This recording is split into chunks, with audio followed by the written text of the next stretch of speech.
Oke, selamat datang. Di pembahasan kali ini, kita bakal dalamin sebuah konsep yang luar biasa kuat dalam Islam, yaitu kekuatan komunitas, atau yang biasa kita sebut berjamaah. Nah, buat mulai, kita coba jawab satu pertanyaan yang kayaknya ya rada paradoks gitu. Kalau hubungan kita sama Tuhan, itu kan sifatnya personal. Tapi kok dalam Islam, kebersamaan, persatuan, itu penting banget. Kenapa ya? Buat Ustadz Fatih Karim, ini tuh bukan cuma pertanyaan teologis biasa. Ini doa yang paling sering banget beliau panjatkan. Karena menurut beliau, masalah terbesar yang dihadapi umat muslim sekarang, ya satu, perpecahan. Oke, jadi gimana cara jawabnya? Nah, pertama-tama kita mesti paham dulu nih kalau fondasi dari iman itu adalah cinta. Dan cinta punya konsekuensi alami yang nggak bisa kita hindari.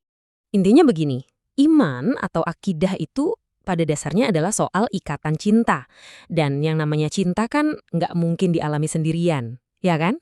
Coba deh lihat ini menarik banget. Slide ini ngegambarin poinnya dengan pas.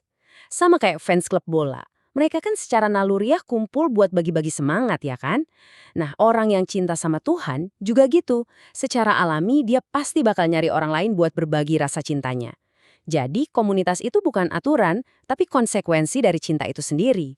Dan ternyata insting buat ngumpul ini bukan cuma soal nge-share perasaan loh, tapi juga jadi alat paling dasar buat bertahan hidup.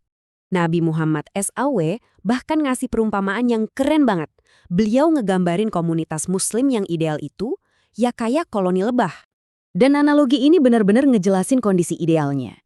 Coba bayangin, sebuah komunitas yang nggak ganggu kalau nggak diganggu, tapi bakal pasang badan mati-matian buat ngelindungin komunitasnya. Komunitas yang selalu ngambil yang baik-baik buat ngasih hasil yang terbaik juga. Dan yang paling penting, semuanya kerja bareng dalam satu struktur yang rapi. Oke, kalau komunitas ini didesain sekuat itu, terus apa dong ancaman terbesarnya? Jawabannya, ternyata bukan dari luar, tapi justru dari dalam. Ada satu kisah nih, Nabi pernah berdoa 3 kali. 2 yang pertama minta perlindungan dari kelaparan sama banjir, itu dikabulin. Tapi yang ketiga, minta perlindungan dari perpecahan di antara umatnya sendiri, doa itu nggak dijawab. Ini seakan jadi sinyal kalau inilah tantangan terbesar yang bakal dihadapi. Dan kerentanan ini bahkan sampai diramalkan dengan jelas, bahwa umat muslim nanti bakal pecah jadi 73 golongan. Dari 73 golongan itu, cuma satu yang disebut-sebut bakal selamat. Nah, disinilah ironinya. Usaha buat jadi yang satu, itu yang paling benar, justru seringkali jadi pemicu perpecahan yang dari awal udah diperingatkan. Ini nih yang akhirnya bikin banyak orang ada di persimpangan jalan. Sebuah pilihan yang sulit, mendingan bener tapi sendirian, atau bareng-bareng tapi mungkin aja salah? Coba deh, Anda pilih yang mana? Pasti kebanyakan bakal jawab, ya mendingan bener lah. Tapi materi yang kita bahas ini ngasih sudut pandang yang beda banget, yang cukup radikal. Jadi gini poin kuncinya, ternyata milih antara benar atau bareng itu adalah pilihan yang salah. Kenapa? Karena menurut perspektif ini, bareng itu justru bagian dari benar. Keduanya itu satu paket, gak bisa dipisah. Ada cerita pribadi dari Panji Pragiwaksono yang pas banget ngegambarin ini. Dulu pas kuliah, dia dapat nilai jelek waktu kerja kelompok.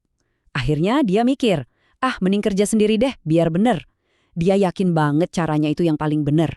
Tapi justru karena sendirian, dia jadi nggak sadar kalau dia salah total nangkep arahan tugasnya. Sebuah kesalahan yang kalau dia bareng teman-temannya, meskipun mereka banyak kurangnya, pasti ada yang ngingetin.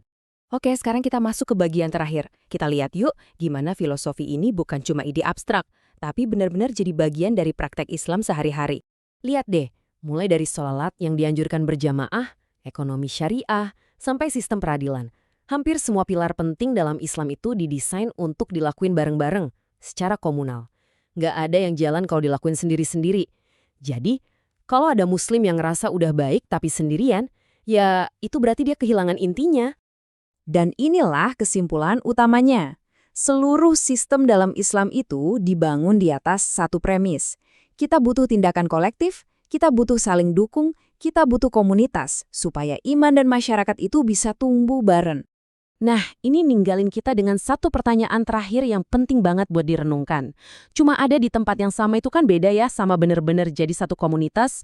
Jadi pertanyaannya buat kita semua, selama ini kita udah beneran berjamaah Atau jangan-jangan kita cuma sekedar kumpul aja?